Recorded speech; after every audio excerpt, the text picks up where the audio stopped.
মাহবুব, তুমি তো বলেছো লা তাকনাতু মির রাহমাতিল্লাহ, আমার থেকে তোমরা নিরাশ হও না।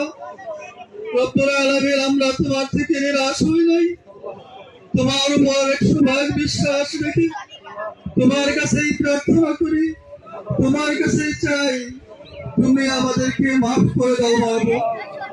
ও মাহবুব, তুমি আমাদেরকে ক্ষমা করে দাও, তুমি আমাদেরকে মাফ করে দাও। ও মাহবুব, তুমি মাফ না করলে আমাদের আর কোথাও যাওয়ার জায়গা নাই মাহবুব, আমাদের আর চলবো না মাহবুব।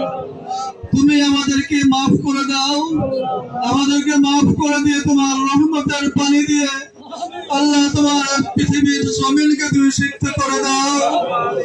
রব্বুল আলামিন, তোমার রহমতের পানি দিয়ে তোমার সমস্ত মাখলুকের তৃষ্ণা নিবারণ করে দাও। রব্বুল আলামিন।